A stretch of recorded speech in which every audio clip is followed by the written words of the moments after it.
Muy buenos días a todos. Buenos días. Muchas gracias por estar aquí con nosotros. Vamos a leer juntos un curso de milagros. Hoy día 6 de diciembre estamos con el capítulo 6, las lecciones del amor. Y comenzamos con nuestra habitual invocación de la página 30, que dice así: Estoy aquí únicamente para ser útil. Estoy aquí en representación de aquel que me envió. No tengo que preocuparme por lo que debo decir ni por lo que debo hacer, pues aquel que me envió me guiará. Me siento satisfecha de estar donde quiera que Él desee, porque sé que Él estará allí conmigo. Sanaré a medida que le permita enseñarme a sanar.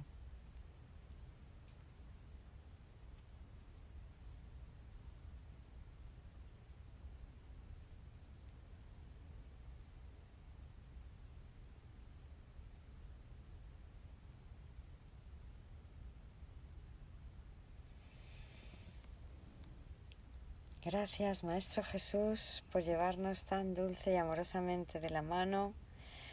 Gracias, hermanos todos, por vuestro firme y fiel compromiso con la verdad.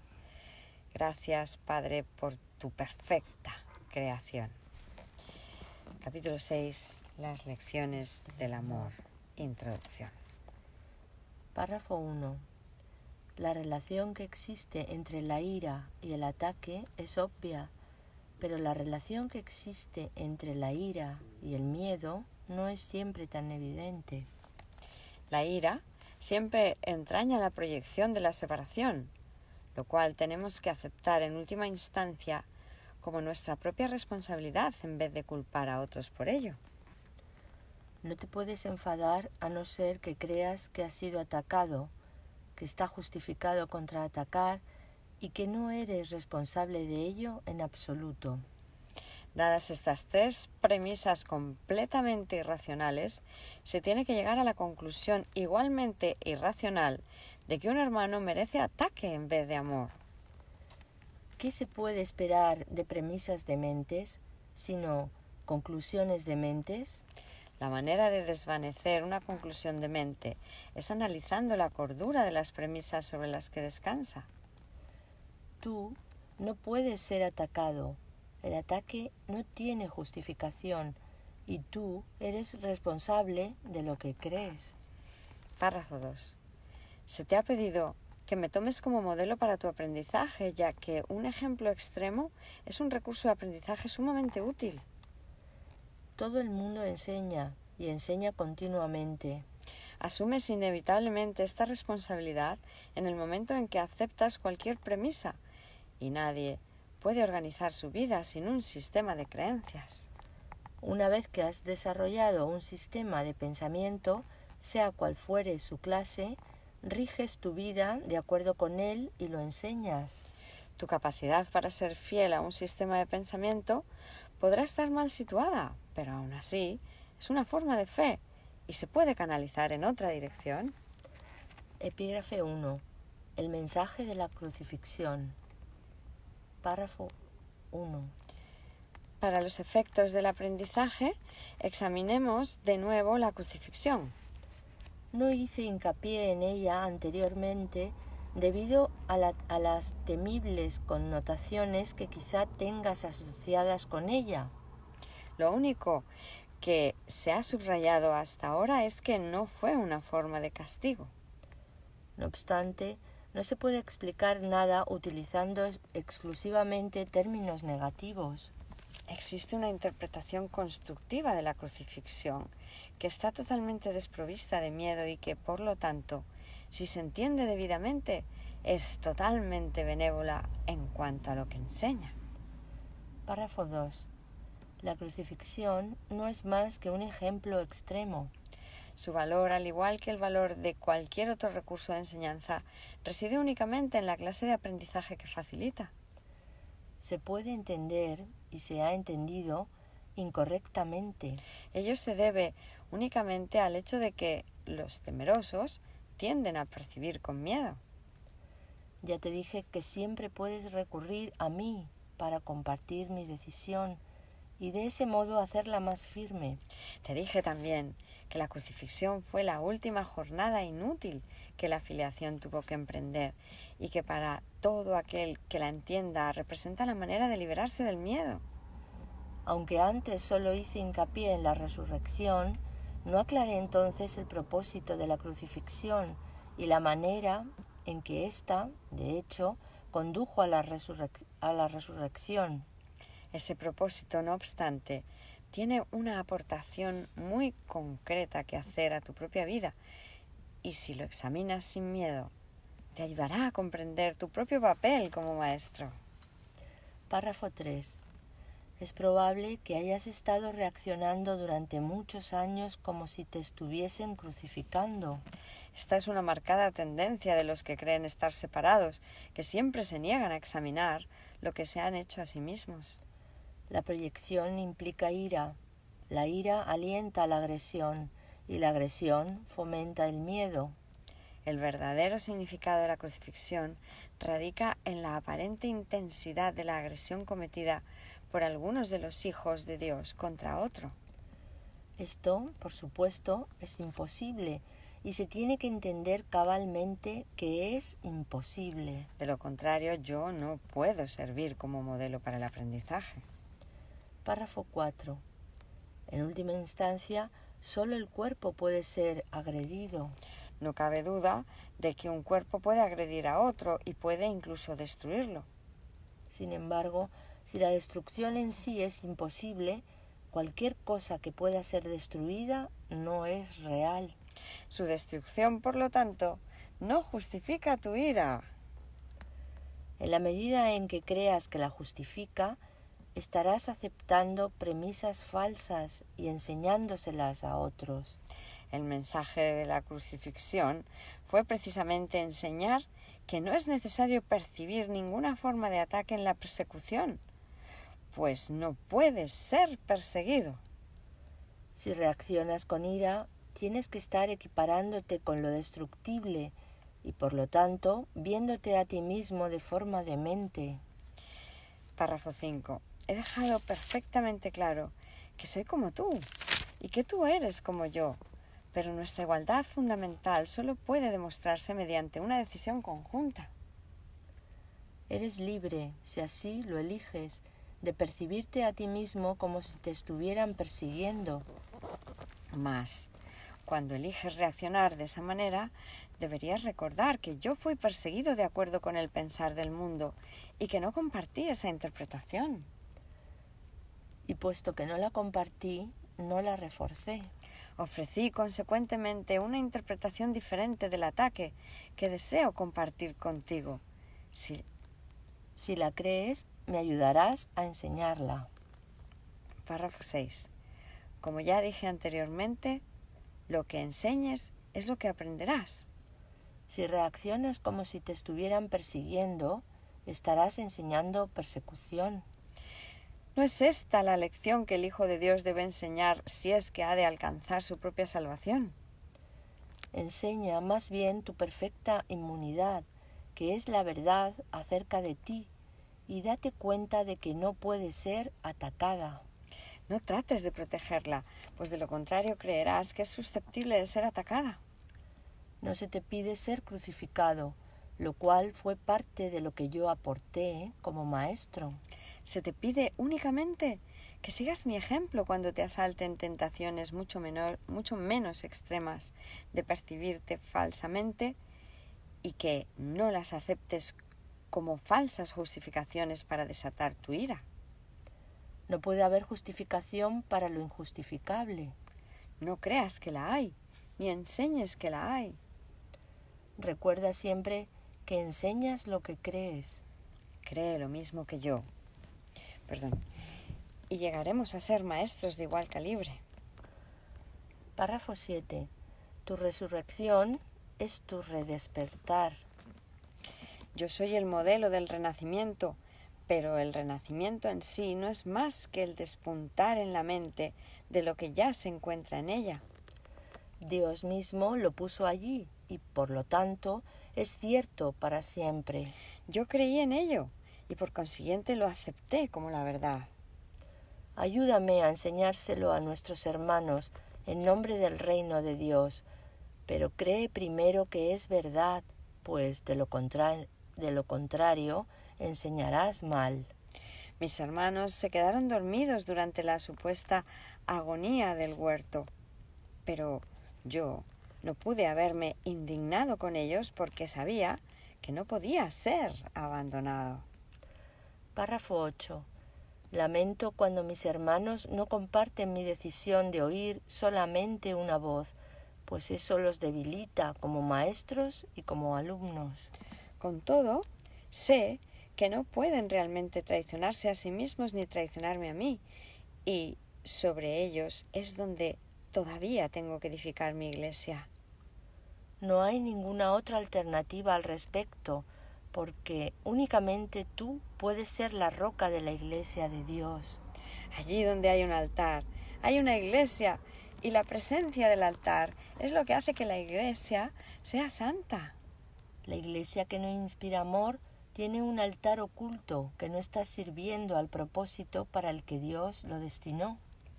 Tengo que edificar su iglesia sobre ti, porque quienes me aceptan como modelo son literalmente mis discípulos. Los discípulos son seguidores, y si el modelo que siguen ha elegido evitarles dolor en relación con todo, serían ciertamente insensatos si no lo siguiesen. Párrafo 9. Elegí por tu bien y por el mío demostrar que el ataque más atroz a juicio del ego es irrelevante. Tal como el mundo juzga estas cosas, mas no como Dios sabe que son, fui traicionado, abandonado, golpeado, atormentado y finalmente asesinado. Está claro que ello se debió únicamente a las proyecciones de otros sobre mí, ya que yo no le había hecho daño a nadie y había curado a muchos. Párrafo 10. Seguimos gozando de perfecta igualdad como alumnos, aunque no es necesario que tengamos las mismas experiencias. El Espíritu Santo se regocija cuando puedes aprender de las mías y valerte de ellas para volver a despertar. Ese es su único propósito y esa es la única manera en que yo puedo ser percibido como el camino, la verdad y la vida. Oír una sola voz nunca implica sacrificio. Por el contrario, si eres capaz de oír al Espíritu Santo en otros, puedes aprender de sus experiencias y beneficiarte de ellas sin tener que experimentarlas directamente tú mismo. Eso se debe a que el Espíritu Santo es uno y todo aquel que le escucha es conducido inevitablemente a demostrar su camino para todos. Párrafo 11. Nadie te está persiguiendo, del mismo modo en que nadie me persiguió a mí. No se te pide que repitas mis experiencias, pues el Espíritu Santo, a quien compartimos, hace que eso sea innecesario. Para valerte de mis experiencias de manera constructiva, no obstante, tienes aún que seguir mi ejemplo con respecto a cómo percibirlas. Mis hermanos, que son también tus hermanos, están constantemente justificando lo injustificable. La única lección que tengo que enseñar, puesto que la aprendí, es que ninguna percepción que esté en desacuerdo con el juicio del Espíritu Santo está jamás justificada. Mi función consistió en mostrar que esto es verdad en un caso extremo, simplemente para que pudiese servir como un instrumento de enseñanza ejemplar para aquellos que en situaciones no tan extremas sientan la tentación de abandonarse a la ira y al ataque. Mi voluntad, junto con la de Dios, es que ninguno de sus hijos sufra. Párrafo 12. La crucifixión no puede ser compartida porque es el símbolo de la proyección, pero la resurrección es el símbolo del compartir, ya que para que la filiación pueda conocer su plenitud, es necesario que cada uno de los hijos de Dios experimente un redespertar. Solo esto es conocimiento. Párrafo 13. El mensaje de la crucifixión es inequívoco. Enseña solamente amor, pues eso es lo que eres. Párrafo 14. Si interpretas la crucifixión de cualquier otra forma, la estarás usando como un arma de ataque en vez de como la llamada a la paz para la que se concibió. Con frecuencia los apóstoles la interpretaron erróneamente, por la misma razón que otros lo hacen. Su propio amor imperfecto les hizo ser vulnerables a la proyección y, como resultado de su propio miedo, hablaron de la ira de Dios como el arma de represalia de éste. No pudieron hablar de la crucifixión enteramente sin ira, porque sus propios sentimientos de culpabilidad habían hecho que se sintiesen indignados. Párrafo 15. Estos son algunos de los ejemplos de pensamiento tergiversado del Nuevo Testamento, si bien su evangelio es, en realidad, únicamente el mensaje del amor. Si los apóstoles no se hubiesen sentido culpables, nunca me habrían podido atribuir expresiones tales como «No he venido a sembrar paz, sino espadas». Esto está en clara oposición a todas mis enseñanzas. De haberme entendido realmente, no podrían haber descrito tampoco mi reacción a Judas como lo hicieron. Yo no pude haber dicho, ¿traicionas al Hijo del Hombre con un beso? A no ser que hubiese creído en la traición. El mensaje de la crucifixión fue precisamente que yo no creía en la traición. El castigo que se dijo infligí a Judas fue un error similar. Judas era mi hermano y un hijo de Dios, tan miembro de la filiación como yo. ¿Cómo iba a condenarlo cuando estaba listo para probar que condenar es imposible? Párrafo 16. Cuando leas las enseñanzas de los apóstoles, recuerda que les dije que había muchas cosas que ellos no entenderían hasta más tarde, porque en aquel entonces aún no estaban completamente listos para seguirme. No quiero que dejes que se infiltre ningún vestigio de miedo en el sistema de pensamiento hacia el que te estoy guiando. No ando en busca de mártires, sino de maestros. Nadie es castigado por sus pecados y los hijos de Dios no son pecadores. Cualquier concepto de castigo significa que estás proyectando la responsabilidad de la culpa sobre otro, y ello refuerza la idea de que está justificado culpar. El resultado es una lección acerca de cómo culpar, pues todo comportamiento enseña las creencias que lo motivan. La crucifixión fue el resultado de dos sistemas de pensamiento claramente opuestos entre sí, el símbolo perfecto del conflicto entre el ego y el Hijo de Dios. Este conflicto parece ser igualmente real ahora, y lo que enseña tiene que aprenderse ahora tal como se tuvo que aprender entonces. Párrafo 17. Yo no necesito gratitud, pero tú necesitas desarrollar tu mermada capacidad de estar agradecido, o no podrás apreciar a Dios. Él no necesita que lo aprecies, pero tú sí. No se puede amar lo que no se aprecia, pues el miedo hace que sea imposible apreciar nada. Cuando tienes miedo de lo que eres, no lo aprecias y por lo tanto lo rechazas. Como resultado de ello enseñas rechazo. Párrafo 18. El poder de los hijos de Dios está presente todo el tiempo porque fueron creados para ser creadores. La influencia que ejercen unos sobre otros es ilimitada y tiene que usarse para su salvación conjunta. Cada uno de ellos tiene que aprender a enseñar que ninguna forma de rechazo tiene sentido. La separación es la noción del rechazo. Mientras sigas enseñando esto, lo seguirás creyendo.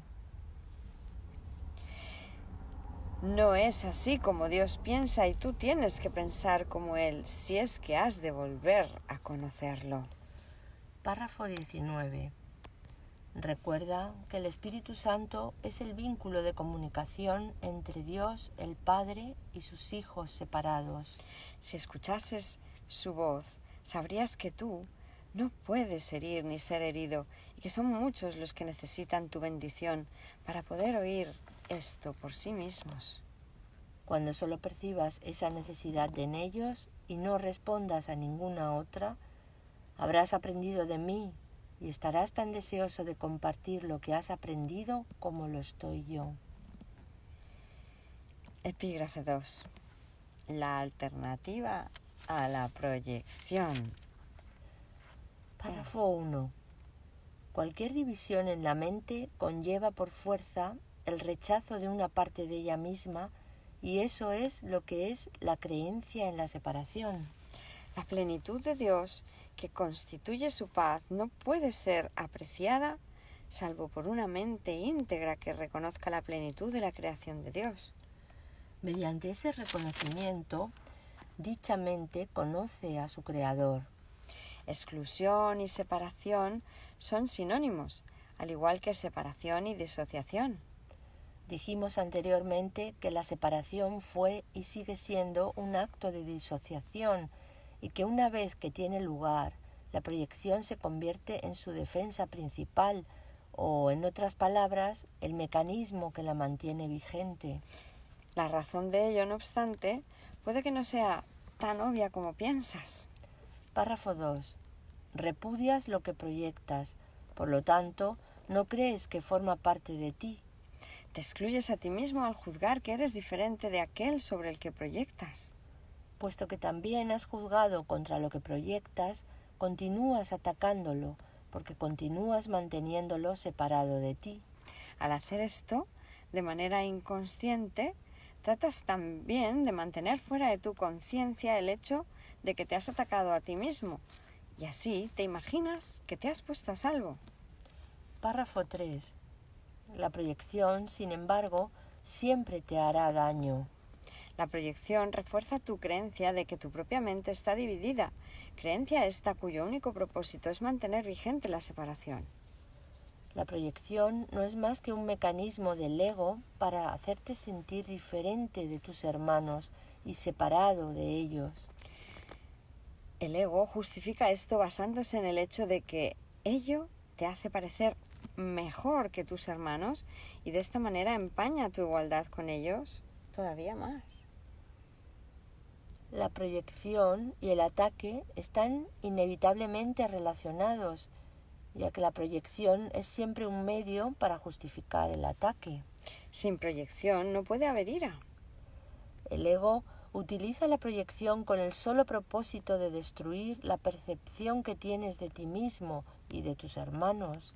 El proceso comienza excluyendo algo que existe en ti, pero que repudias, y conduce directamente a que te excluyas a ti mismo de tus hermanos. Párrafo 4. Hemos aprendido, no obstante, que hay una alternativa a la proyección. Todas las capacidades del ego se pueden emplear para un propósito mejor, ya que sus capacidades las dirige la mente, que dispone de una voz mejor. El Espíritu Santo extiende y el ego proyecta. Del mismo modo en que los objetivos de ambos son opuestos, así también lo son sus resultados. Párrafo 5. El Espíritu Santo comienza percibiendo tu perfección. Como sabe que esa perfección es algo que todos comparten, la reconoce en otros y así la refuerza tanto en ti como en ellos. En vez de ira, esto suscita amor tanto en ellos como en ti, porque establece el estado de inclusión. Puesto que percibe igualdad, el Espíritu Santo percibe en todos las mismas necesidades.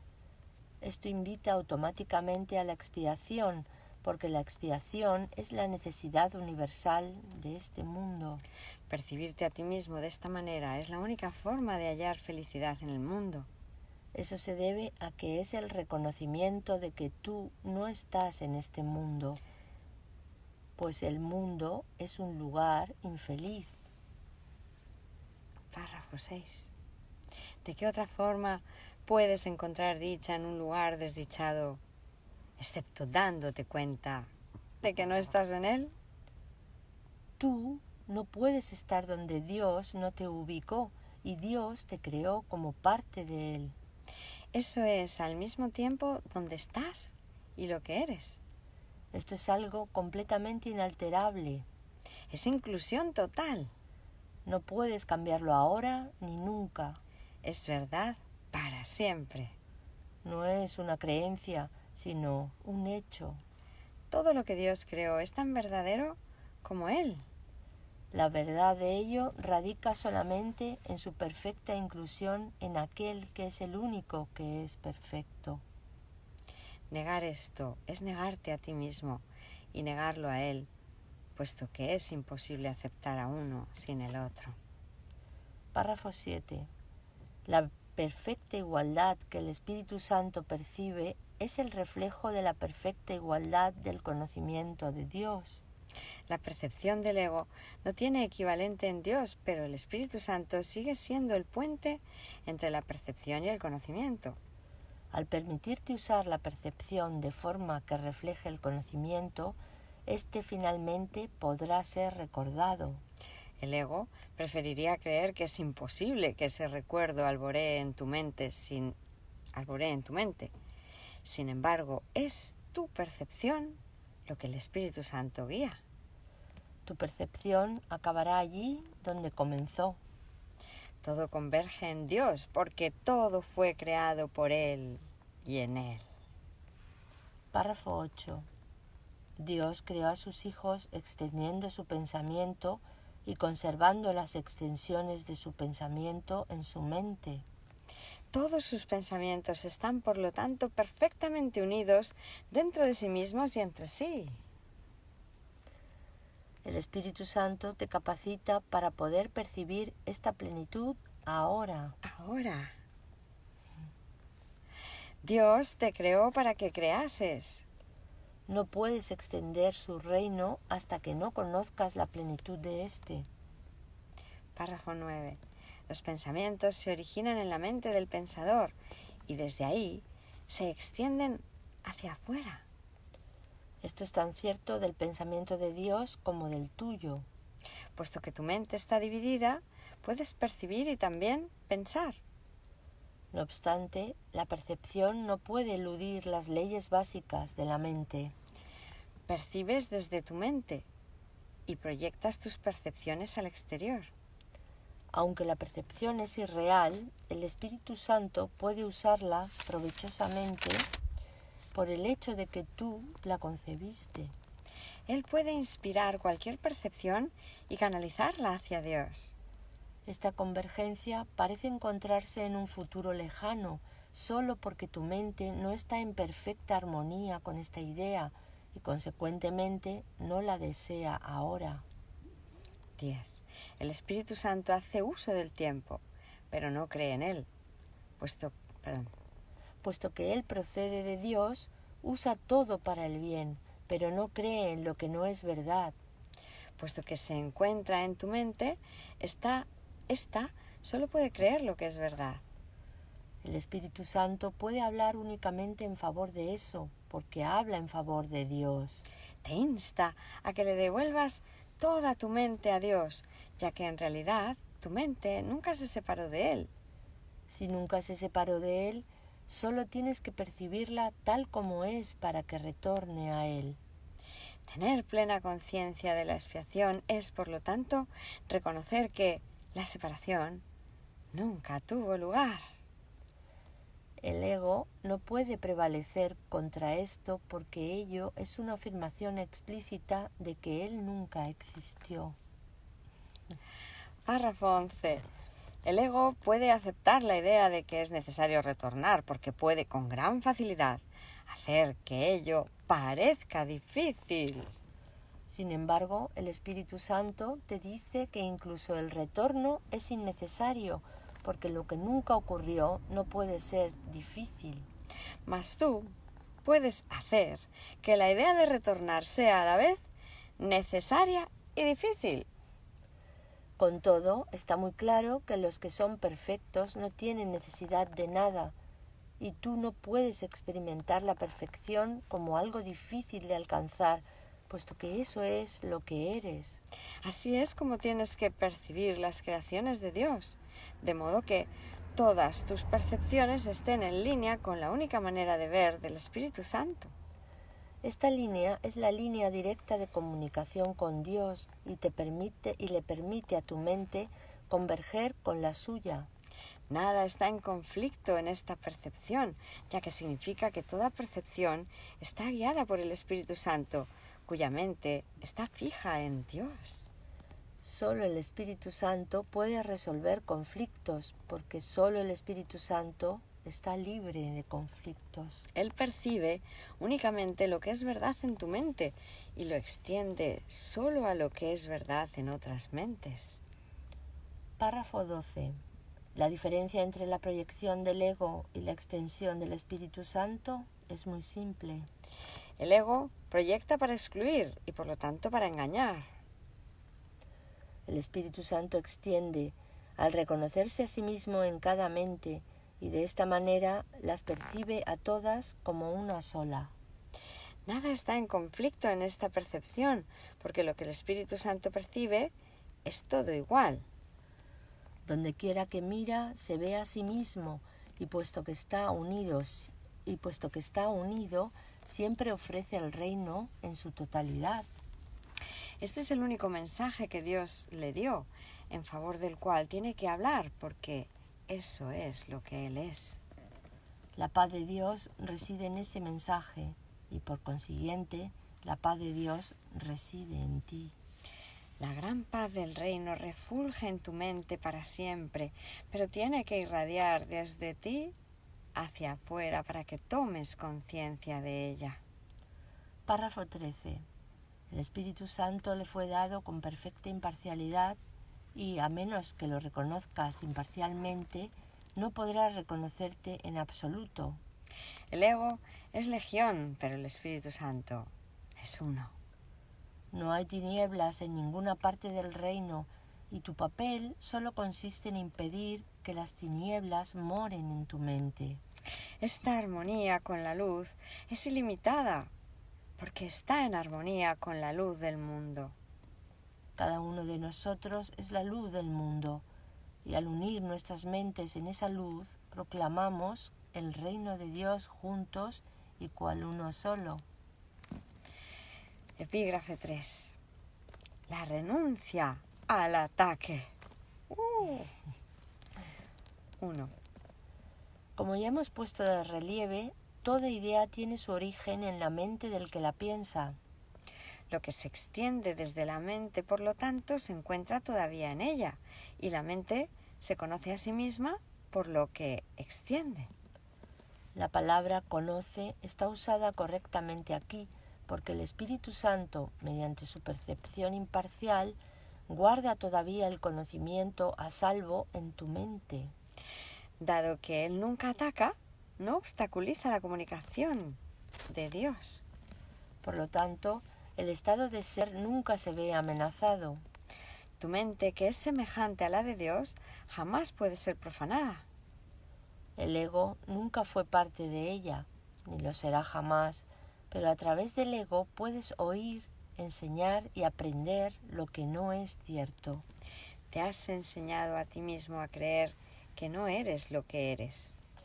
No puedes enseñar lo que no has aprendido, y lo que enseñas lo refuerzas en ti al compartirlo. Cada lección que enseñas es una lección que tú mismo estás aprendiendo. Párrafo 2.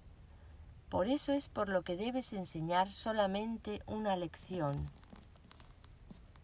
Si has de verte libre de conflictos, tienes que aprender únicamente del Espíritu Santo y enseñar únicamente con Él. Tú eres únicamente amor, mas cuando lo niegas, haces de lo que eres algo que tienes que aprender a recordar. Dije anteriormente que el mensaje de la crucifixión fue: enseña solamente amor, pues eso es lo que eres. Esta es la única lección que está perfectamente unificada, porque es la única lección que es una sola.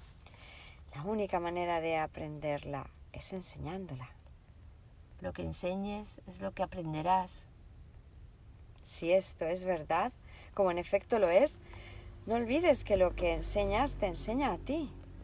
Y no puedes sino creer en lo que proyectas o extiendes. Párrafo 3.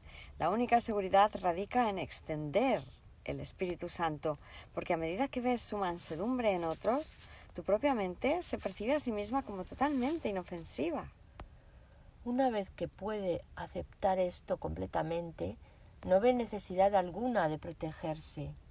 La protección de Dios alborea entonces sobre ella, asegurándole que está perfectamente a salvo para siempre.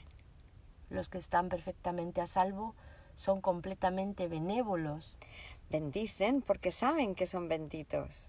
Desprovista de ansiedad, la mente es totalmente benévola y puesto que extiende, caridad es también caritativa. La seguridad no es otra cosa que la completa renuncia al ataque. Ninguna transigencia al respecto es posible. Si enseñas ataque en cualquier forma que sea, lo habrás aprendido y ello no podrá sino causarte dolor. Con todo, ese aprendizaje no es permanente y puedes desaprenderlo dejándolo de enseñar. 4. Puesto que no puedes dejar de enseñar, tu salvación radica en enseñar exactamente lo opuesto a lo que el ego cree. Así es como aprenderás la verdad que te hará libre y que te mantendrá libre a medida que otros la aprendan de ti. La única manera de tener paz es enseñando paz. Al enseñarla no puedes sino aprenderla, pues no puedes enseñar aquello de lo que todavía te disocias. Solo así podrás recobrar el conocimiento que desechaste. Para poder compartir una idea, tienes primero que disponer de ella. Dicha idea despierta en tu mente mediante la convicción que nace de enseñarla. Aprendes todo lo que enseñas.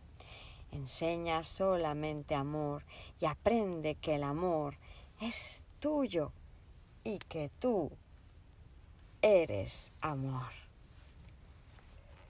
Epígrafe 4. La única respuesta. 1. Recuerda que el Espíritu Santo es la respuesta, no la pregunta. El ego siempre habla primero. Es caprichoso y no le desea el bien a su hacedor.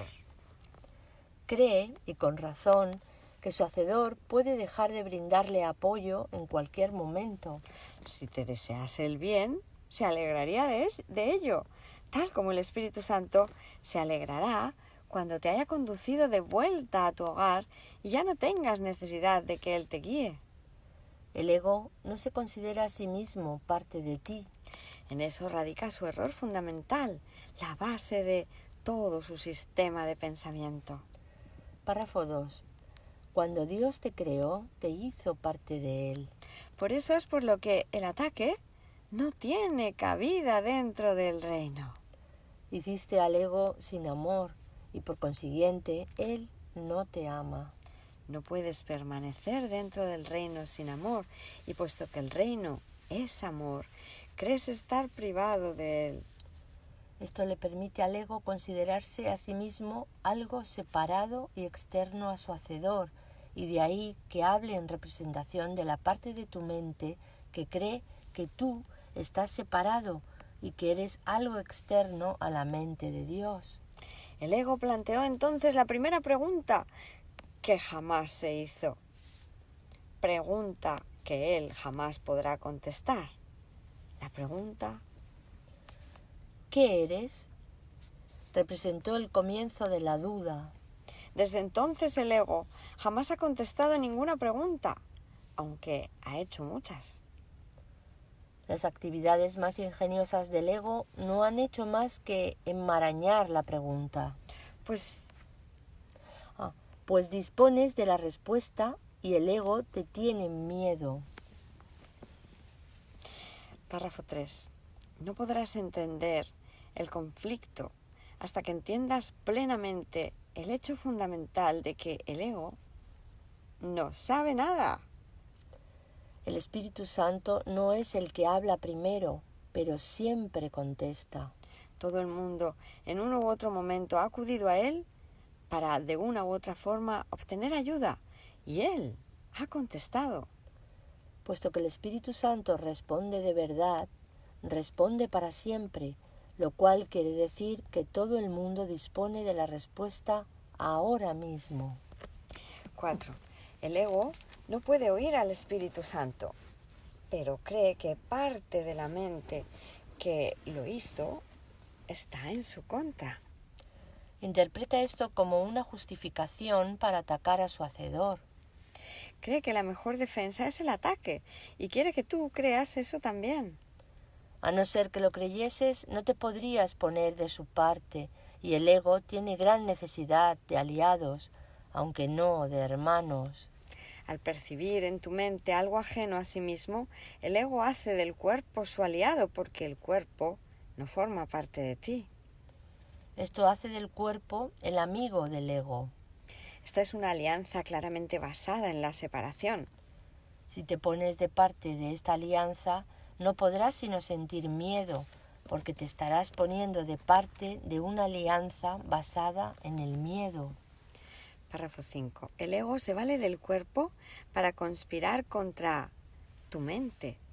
Y puesto que el ego se da cuenta de que su enemigo puede acabar con él y con el cuerpo, reconociendo simplemente que no forman parte de él y el cuerpo se unen para llevar a cabo un ataque conjunto.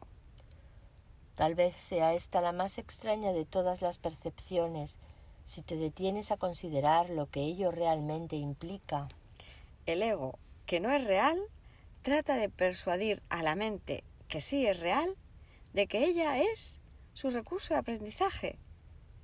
Y lo que es más, de que el cuerpo es más real que ella. Nadie que esté en su mente recta podría creer semejante cosa, y nadie que está en su mente recta lo cree. 6. Escucha, pues, la única respuesta del Espíritu Santo a todas las preguntas que el ego plantea. Eres una criatura de Dios, una parte de su reino de inestimable valor que Él creó como parte de sí mismo. Eso es lo único que existe y lo único que es real. Has elegido un sueño en el que has tenido pesadillas, pero el sueño no es real y Dios te exhorta a despertar. Cuando le oigas, no quedará ni rastro de tu sueño porque despertarás. Tus sueños contienen muchos de los símbolos del ego y estos te han confundido. Eso se debe, no obstante, a que estabas dormido y no te dabas cuenta de ello. Cuando despiertes, verás la verdad a tu alrededor y dentro de ti, y ya no creerás en los sueños porque estos dejarán de ser reales para ti. El reino, en cambio, y todo lo que allí has creado, será sumamente real para ti, porque es hermoso y verdadero. 7. En el reino no hay ninguna duda acerca de lo que eres y de dónde te encuentras. La duda no tiene cabida allí, porque la primera pregunta jamás se planteó. Al haber sido por fin completamente contestada, nunca existió. Solo el ser vive en el reino, donde todo mora en Dios con absoluta certeza. El tiempo dedicado a hacer preguntas en el sueño ha dado paso a la creación y a su eternidad.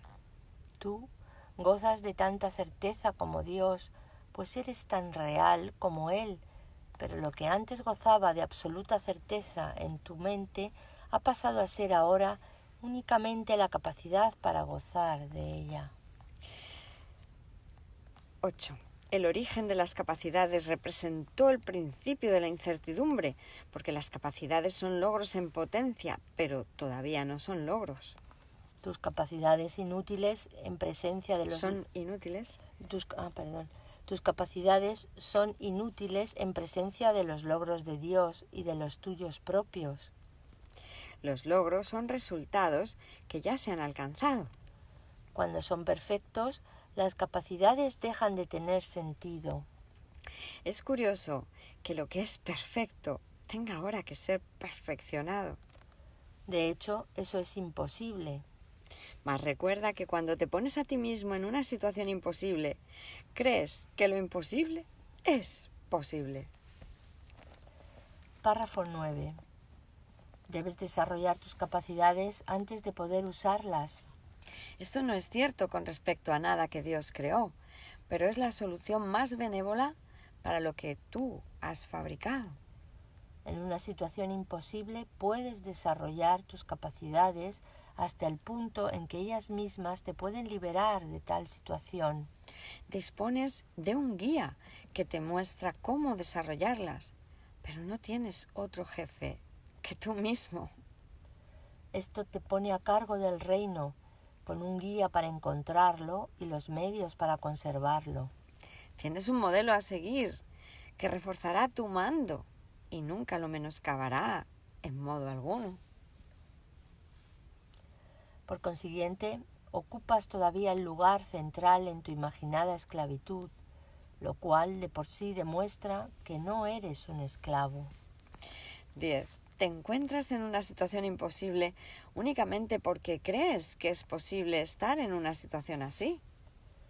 Te encontrarías en una situación imposible si Dios te mostrase tu perfección y a la vez te probase que estabas equivocado. Esto demostraría que los que son perfectos son incapaces de cobrar conciencia de su propia perfección y reforzaría la creencia de que aquellos que lo tienen todo necesitan ayuda y son por lo tanto desvalidos. Este es el tipo de razonamiento en que el ego se embarca. Dios, que sabe que sus creaciones son perfectas, no las humilla. Eso sería tan imposible como la noción del ego según la cual él ha humillado a Dios. 11. Por eso es por lo que el Espíritu Santo jamás da órdenes. Dar órdenes implica desigualdad y el Espíritu Santo demuestra que la desigualdad no existe. Ser fiel a una premisa que se ha aceptado es una ley de la mente. Y todo lo que Dios creó es fiel a sus leyes. Es posible también ser fiel a otras leyes, pero no porque las leyes sean ciertas, sino porque tú las promulgaste. ¿De qué te serviría que Dios te probase que has pensado de forma demente? ¿Podría Dios perder su propia certeza? He dicho frecuentemente que eres lo que enseñas. ¿Querrías que Dios te enseñase que has pecado? Si Él confrontase al ser que fabricaste con la verdad que Él creó para ti, ¿cómo no ibas a tener miedo? En ese caso, dudarías de tu mente recta, que es el único lugar donde puedes encontrar la cordura que Él te dio. 12. Dios no enseña, pues enseñar implica una insuficiencia que Dios sabe que no existe. Dios no está en conflicto. El propósito de enseñar es producir cambios, pero Dios solo creó lo inmutable. La separación no fue una pérdida de la perfección, sino una interrupción de la comunicación. La voz del ego surgió entonces como una forma de comunicación estridente y áspera. Esto no podía alterar la paz de Dios, pero sí podía alterar la tuya. Dios no la acalló porque erradicarla habría sido atacarla. Habiendo sido cuestionado, Él no cuestionó. Él simplemente dio la respuesta.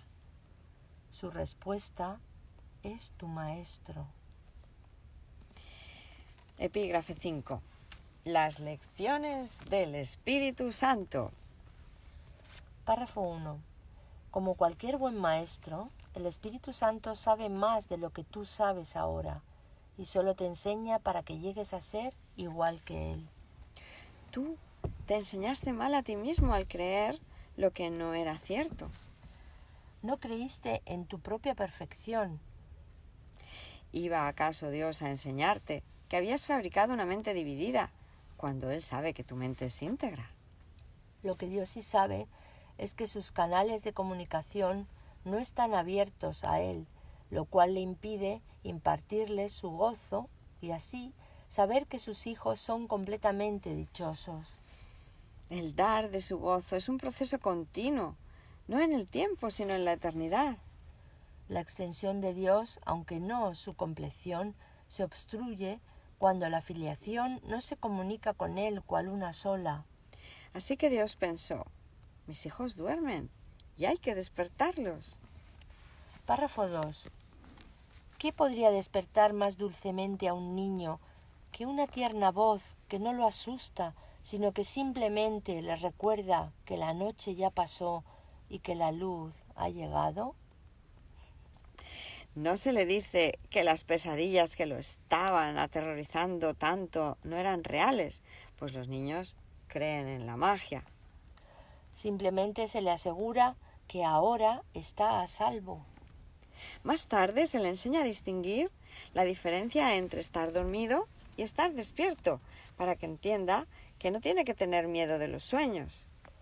Y así, cuando vuelva a tener pesadillas, él mismo invocará la luz para desvanecerlas. Párrafo 3. Un buen maestro enseña mediante un enfoque positivo, no mediante uno negativo.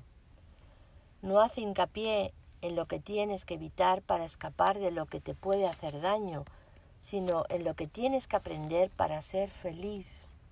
Piensa en el miedo y en la confusión que un niño experimentaría si le dijeran, no hagas esto porque es muy peligroso y te puede hacer daño.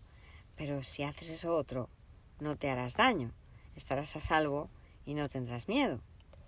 Definitivamente es mucho mejor usar tan solo 3 palabras. Hay solo esto. Haz solo esto. Esta simple afirmación es perfectamente inequívoca y muy fácil de entender y de recordar. Párrafo 4. El Espíritu Santo nunca hace una relación detallada de los errores porque su intención no es asustar a los niños y los que carecen de sabiduría son niños. Siempre responde, no obstante, a su llamada. Y el hecho de que ellos puedan contar con él los hace sentirse más seguros. Los niños ciertamente confunden las fantasías con la realidad y se asustan porque no pueden distinguir la diferencia que hay entre ellas. El Espíritu Santo no hace distinción alguna entre diferentes clases de sueños. Simplemente los hace desaparecer con su luz. Su luz es siempre la llamada a despertar. No importa lo que hayas estado soñando. No hay nada duradero en los sueños y el Espíritu Santo, que refulge con la luz de Dios mismo, solo habla en nombre de lo que perdura eternamente. Epígrafe A. Para poder tener, da todo a todos. Párrafo 1. Cuando tu cuerpo, tu ego y tus sueños hayan desaparecido, sabrás que eres eterno. Tal vez pienses que esto se logra con la muerte, pero con la muerte no se logra nada porque la muerte no es nada. Todo se logra con la vida y la vida forma parte del ámbito de la mente y se encuentra en la mente. El cuerpo ni vive ni muere porque no puede contenerte a ti, que eres vida. Si compartimos la misma mente, tú puedes superar la muerte, puesto que yo la superé. La muerte es un intento de resolver conflictos no tomando ninguna decisión. Al igual que todas las demás soluciones imposibles que el ego propugna, esta tampoco resultará. Párrafo 2. Dios no creó el cuerpo porque el cuerpo es destructible y por consiguiente no forma parte del reino. El cuerpo es el símbolo de lo que crees ser. Es a todas luces un mecanismo de separación y por lo tanto no existe. El Espíritu Santo, como siempre, se vale de lo que tú has hecho y lo transforma en un recurso de aprendizaje. Una vez más, y como siempre, reinterpreta lo que el ego utiliza como un razonamiento en favor de la separación, y lo convierte en una demostración contra esta. Si la mente puede curar al cuerpo, pero el cuerpo no puede curar a la mente, entonces la mente tiene que ser más fuerte que el cuerpo. Todo milagro es una demostración de esto. Párrafo 3. He dicho que el Espíritu Santo es la motivación de los milagros. El Espíritu Santo te dice siempre que solo la mente es real, porque es lo único que se puede compartir. El cuerpo es algo separado y por lo tanto no puede ser parte de ti. Ser de una sola mente tiene sentido, pero ser de un solo cuerpo no tiene ningún sentido.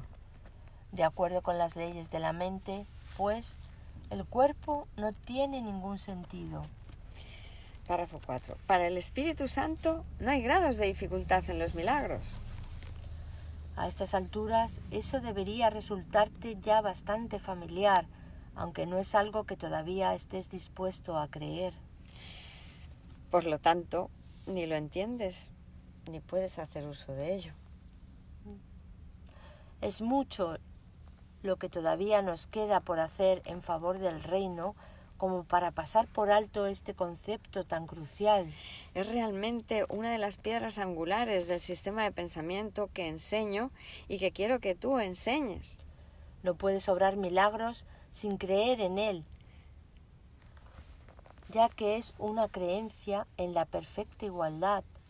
El único regalo idéntico que se les puede ofrecer a los hijos idénticos de Dios es apreciarlos completamente. Ni más ni menos. Sin una gama variable, la idea de grados de dificultad carece de sentido y no debe haber gama alguna en lo que le ofreces a tu hermano. Párrafo 5. El Espíritu Santo que nos conduce a Dios transforma la comunicación en el estado de ser, de la misma manera en que, en última instancia, transforma la percepción en conocimiento. No pierdes lo que comunicas. El ego se vale del cuerpo para atacar, para obtener placer y para vanagloriarse. La locura de esta percepción la convierte en algo verdaderamente temible. El Espíritu Santo ve el cuerpo solamente como un medio de comunicación, y puesto que comunicar es compartir, comunicar se vuelve un acto de comunión. Tal vez creas que el miedo, al igual que el amor, se puede comunicar y que por lo tanto se puede compartir. Sin embargo, esto no es tan real como pueda parecer a primera vista.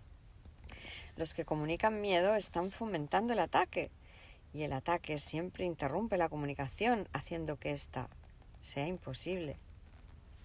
Es verdad que los egos se unen en alianzas temporales, pero siempre para ver qué es lo que cada uno puede obtener para sí mismo. El Espíritu Santo comunica únicamente lo que cada uno puede darle a todos. Nunca te quita nada que te haya dado, pues su deseo es que te quedes con ello. Sus enseñanzas, por lo tanto, comienzan con esta lección. Para poder tener, da todo a todos. Párrafo 6. Este es un paso preliminar básico y el único que tienes que dar por tu cuenta.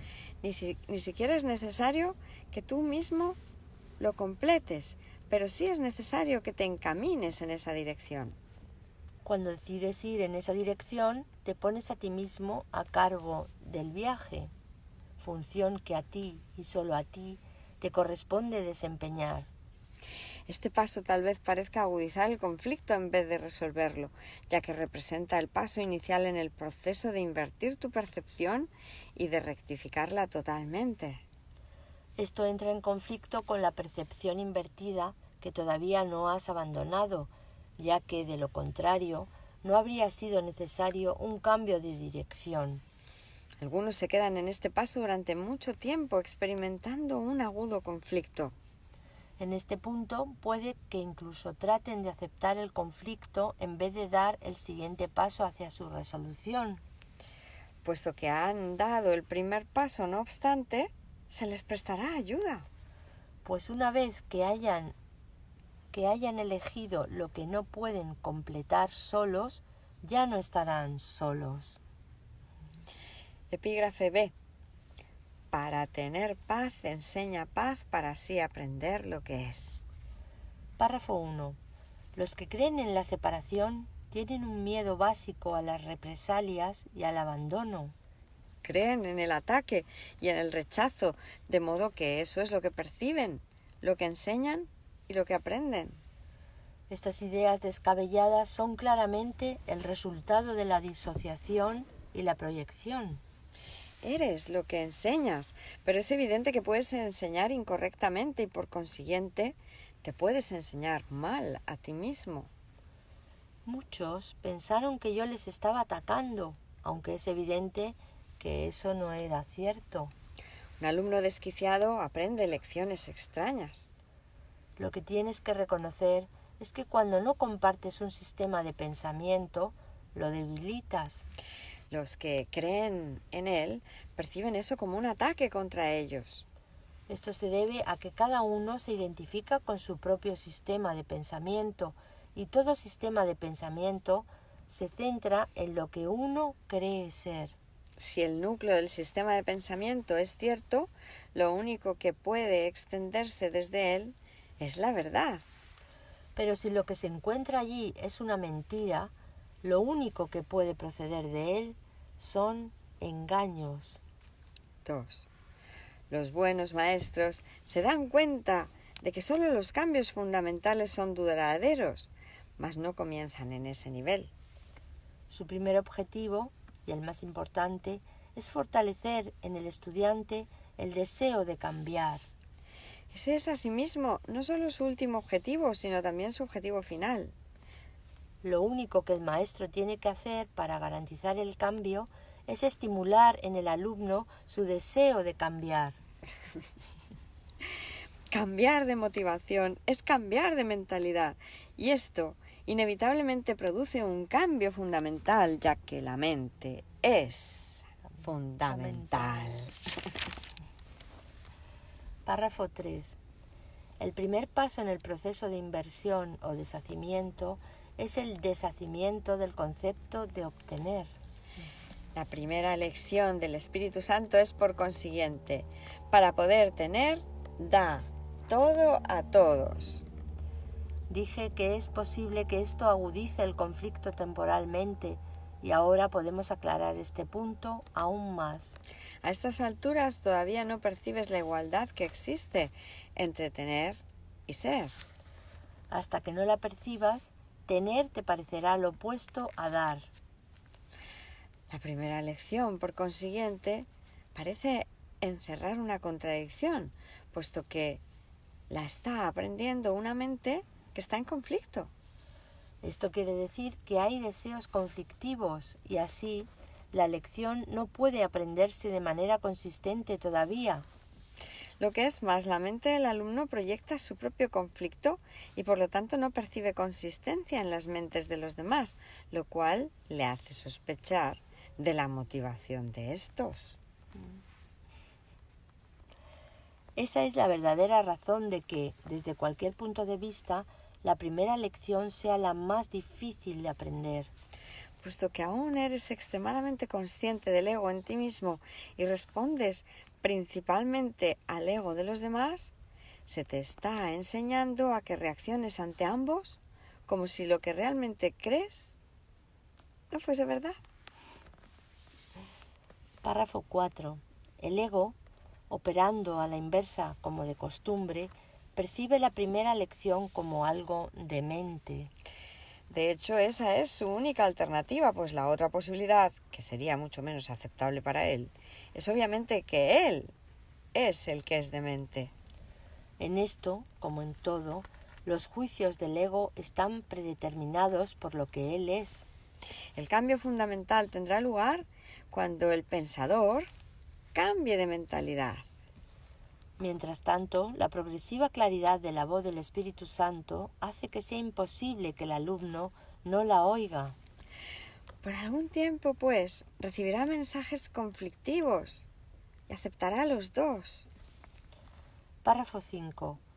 La manera de escapar del conflicto que surge de dos sistemas de pensamiento que se oponen entre sí consiste claramente en escoger uno y abandonar el otro.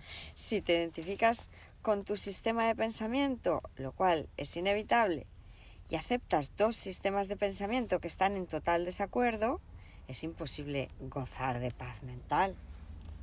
Si enseñas ambos sistemas, que es lo que probablemente harás mientras los aceptes a los dos, estarás enseñando conflicto y también aprendiéndolo.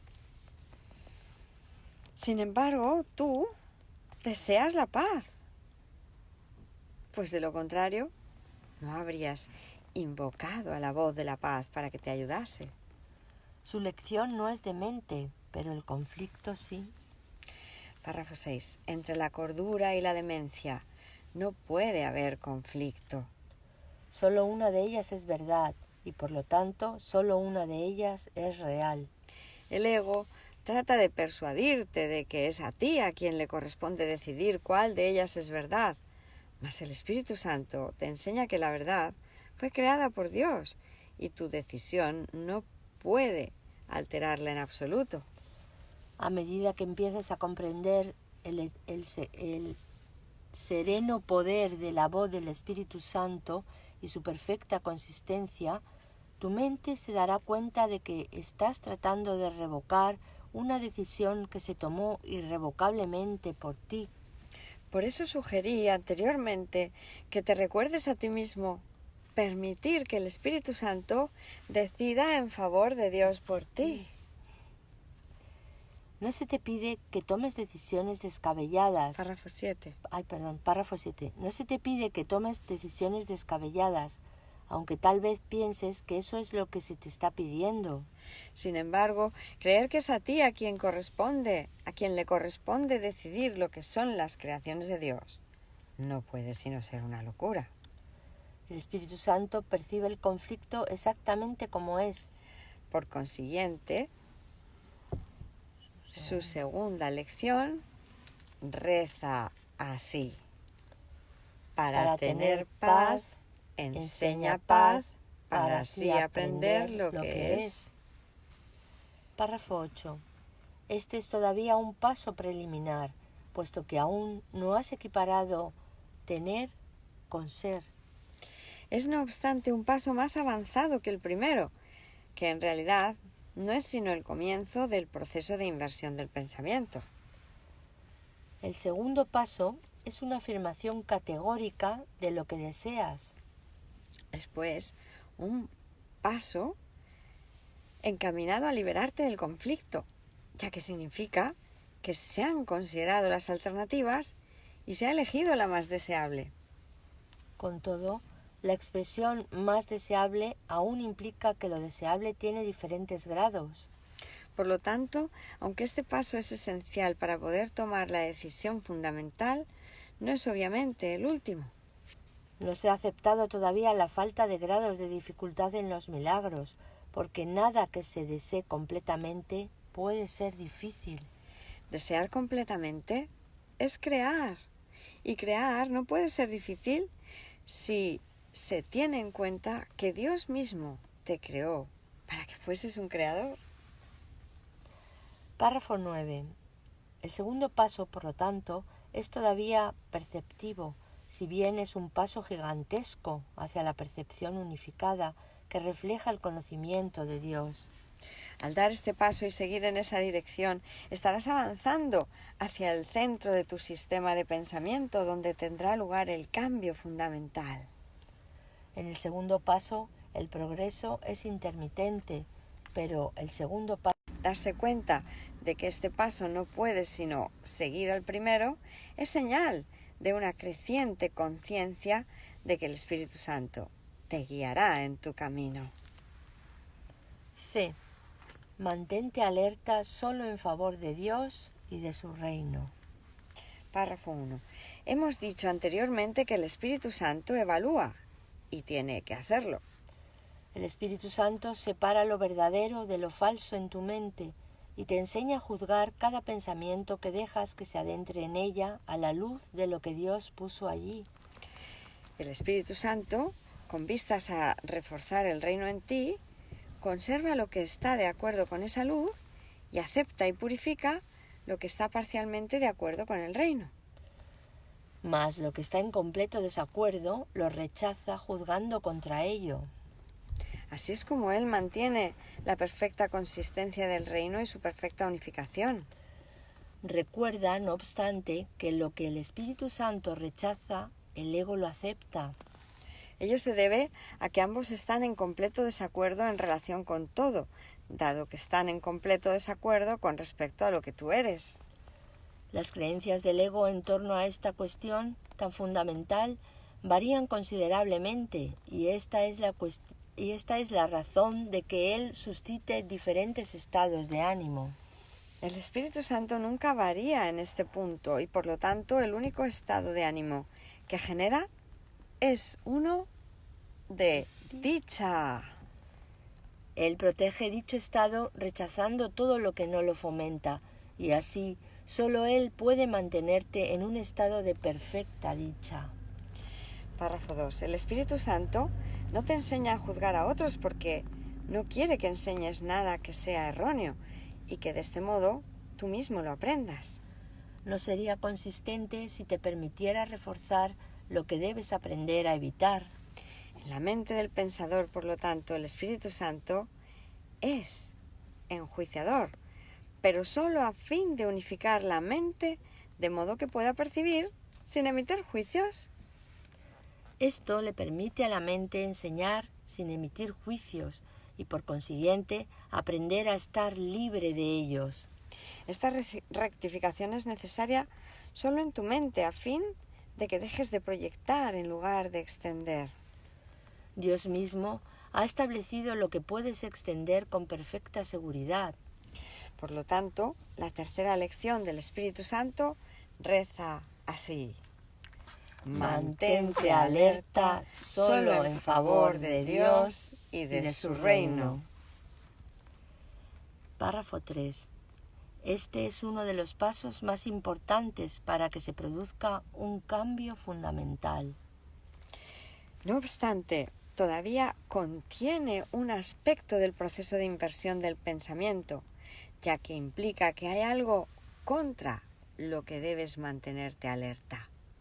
Este paso representa un gran avance con respecto a la primera lección, que es meramente el principio del proceso de inversión del pensamiento, y también con respecto a la segunda, que es esencialmente la identificación de lo que es más deseable. Este paso, que es la conclusión lógica del segundo, tal como el segundo lo es del primero, subraya la dicotomía que existe entre lo deseable y lo indeseable. Por lo tanto, hace que la elección final sea inevitable. Párrafo 4.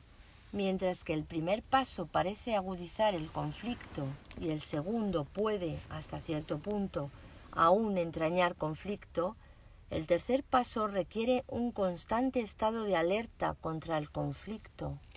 Ya he dicho que puedes estar tan alerta contra el ego como a su favor. La última lección enseña no solo que puedes, sino que tienes que estar alerta. No se ocupa de la cuestión de los grados de dificultad, sino del hecho de que tu primera prioridad debe ser mantenerte alerta. Esta lección es inequívoca, pues enseña que nunca se deben hacer excepciones, aunque no niega que la tentación de hacerlas se presentará. Aquí, pues, es donde se te pide que, a pesar del caos, seas consistente. Mas la consistencia y el caos no pueden coexistir por mucho tiempo, puesto que se excluyen mutuamente. No obstante, mientras tengas que estar alerta contra algo, no estarás reconociendo esta mutua exclusión y seguirás creyendo que puedes elegir la consistencia o el caos. Al enseñarte cuál debes elegir, el Espíritu Santo acabará por enseñarte que no tienes que elegir en absoluto. Esto finalmente liberará a tu mente de tener que elegir y la encaminará hacia la creación dentro del reino. Párrafo 5. Elegir a través del Espíritu Santo te conducirá al reino. Creas mediante tu verdadero ser, pero tienes que aprender a recordar lo que eres. La forma de recordarlo es inherente al tercer paso, que conecta las lecciones implícitas en los otros dos y va más allá de ellos hacia una verdadera integración. Si permites que en tu mente haya tan solo lo que Dios puso en ella, la estarás reconociendo tal como Dios la creó. Por lo tanto, la estarás aceptando tal como es. Puesto que tu mente es íntegra, estarás enseñando paz, porque creerás en ella. Dios será de todos modos el que dará el paso final por ti, pero cuando llegues al tercer paso, el Espíritu Santo ya te habrá preparado para Dios. Te está preparando para la conversión de tener en ser, en virtud de la naturaleza misma de los pasos que tienes que dar con Él. Párrafo 6. Aprendes primero que tener se basa en dar y no en obtener. Luego aprendes lo que enseñas y que quieres aprender a estar en paz. Esta es la condición necesaria para poder identificarte con el reino, puesto que es la condición del reino. Has creído estar fuera del reino y como consecuencia de ello te has excluido a ti mismo de él en tu pensamiento. Es esencial, por lo tanto, enseñarte que no puedes sino estar incluido en el reino y que lo único que debes excluir es la creencia de que no estás incluido en él. Párrafo 7. El tercer paso, por consiguiente, es un paso de protección para tu mente, pues te permite identificarte solo con el centro, donde Dios erigió el altar a sí mismo. Los altares son creencias, pero Dios y sus creaciones están más allá de toda creencia, ya que están más allá de cualquier duda. La voz que habla en favor de Dios lo hace únicamente en nombre de las creaciones que están más allá de toda duda, lo cual te prepara para llegar a estar libre de dudas.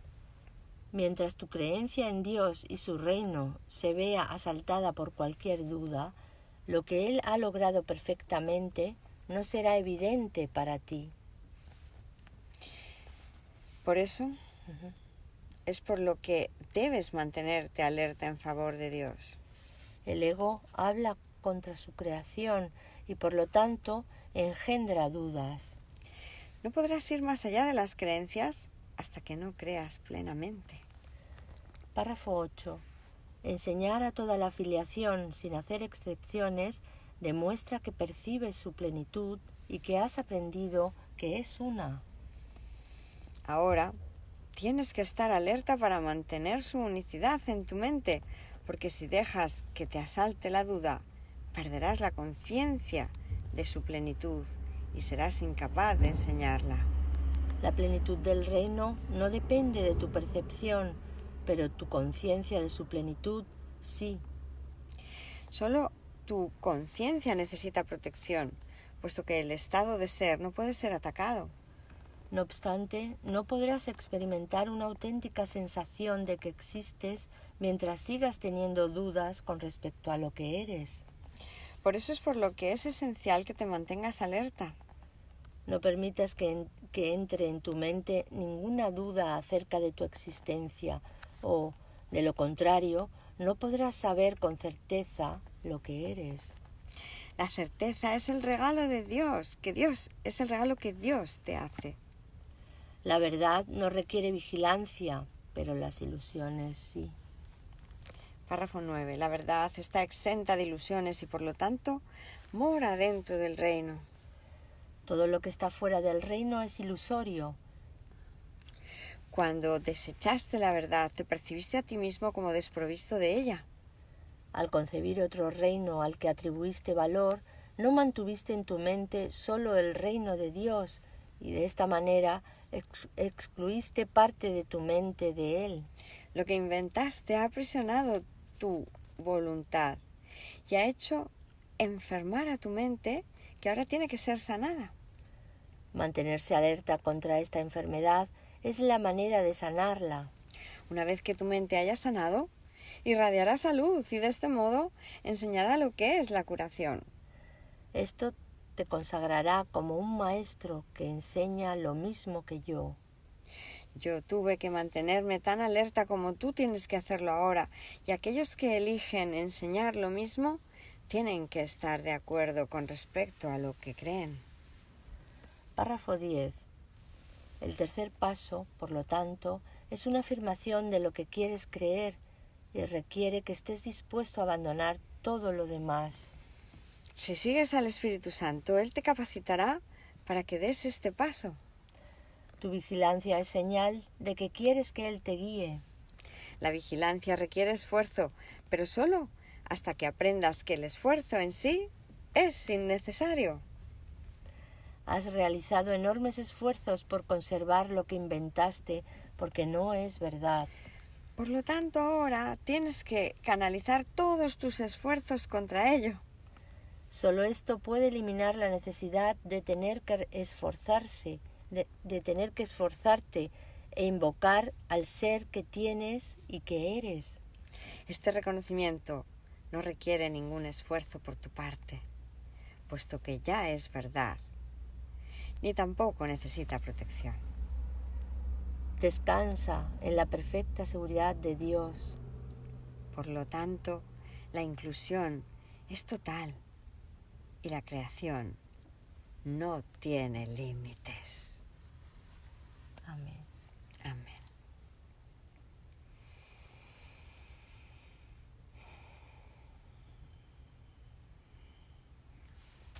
Pues infinitas gracias, hermanitos milagrosos. Hemos visto el capítulo 6, las lecciones del amor, que contiene 5 epígrafes. Repasamos los epígrafes. El primero, el mensaje de la crucifixión. El segundo, tenía introducción. Primer epígrafe, el mensaje de la crucifixión. Segundo, la alternativa a la proyección. En el primer epígrafe tenemos esa invocación que dice: enseña solamente amor, pues eso es lo que eres. Segundo epígrafe, la alternativa a la proyección. Tercer epígrafe, la renuncia al ataque. Cuarto epígrafe, la única respuesta. Quinto epígrafe, las lecciones del Espíritu Santo. Este es el último epígrafe que se compone a su vez de 3 subepígrafes. El A, para poder tener, da todo a todos. El B, para tener paz, enseña paz para así aprender lo que es. Y el C, mantente alerta solo en favor de Dios y de su reino. Fijémonos que esto es el perdón. Primero tengo que ver que yo quiero la verdad, que no quiero seguir creyendo que dar es perder, porque no puedo perder nada. Por lo tanto, en un primer momento tengo que reconocer que he creído estar equivocado y tengo que querer aprender que tener y ser es lo mismo. Y por eso lo que quiero aprender a recordar es lo que soy, porque quiero la paz. Y lo único que tengo que hacer para ello es mantenerme fijo en el pensamiento de Dios, mantenerme alerta solo en favor de los pensamientos de Dios, que son su reino y que son lo que yo soy. Aceptar la verdad en nosotros. Feliz día, hermanos. Santa Betty Medina, Santa María Carmen Barros, Santa Sandra Fernández, Santa Keila UCDM, San Salvador Palma, Santa Adela Ananda, Santa Mónica Cárdenas, buenos días, gracias igualmente, Santa Adela Ananda. Hola, qué hermoso coincidir, las amo, hermanitas, maestras. Aquí antes eran las 2:43, las veré hasta quedar doblemente dormida. Dormida en el sueño, ¿verdad? Santa Karen Chus Sánchez, San Alejandro Franco. Hola, buenos días, maestras hermosas, bendiciones, gracias a todos. Santa Lupita Bonilla, bendiciones para ti, para todos también. San Ulises Vázquez, Santa Mónica Cárdenas. Cuando proceda, ¿me podéis decir cómo puedo hacer para recibir notificación sonora del inicio de la conexión? Hoy no la he visto hasta 10 minutos después de empezar. Gracias por vuestro increíble trabajo. Pues igualmente gracias, porque es el de todos, ¿no? Todos somos los llamados. Entonces nuestro trabajo es obrar milagros, que es lo que estáis haciendo vosotros también. Todos somos obradores de milagros. Todos hacemos nuestro papel con la misma valía. ¿Y cómo recibir notificaciones? Pues poniendo seguir y diciéndole que sí a recibir notificaciones. Hasta ahí es lo que pareciera que llega a nuestro espacio de conciencia. Si hubiera alguna aclaración más, te lo haríamos saber. Gracias y bendiciones. Santa Clara Inés Arciniegas, Santa Diana Olaya, Santa Diana Clau. Bendiciones, Santas Salvadoras. Gracias igualmente. Santa Zaya Colibrí, Santa Zuli, Janet, Santa Ana María Aguilar, Santa Zaya. Gracias, bendiciones. Solo quiero la verdad. Amén. San Salvador, gracias. Santa Clara Inés. Un abrazo, buen día en Colombia. Es la 1:57 AM GG. Es un placer amanecer viéndolas. Igualmente. Bendiciones para todos, de todo corazón. Hasta hoy ya es viernes aparentemente, o sea que tenemos el taller también, pues hasta mañanita a las 6:30 de la mañana. Os recordamos igualmente que tenemos al hermanito milagroso a las 4:30 de la tarde. Si no hay cambios, podéis seguirlo en UCM para todos, a nuestro hermano San Vicente, con el segundo punto de la clarificación de términos, que es el ego, el milagro, ¿verdad? Que ayer lo hizo Santa Julia y pareciera que hoy le toca a San Vicente. Pues infinitas gracias a todos, hermanos milagrosos. Muchas gracias. Bendiciones, os amamos. Os amamos.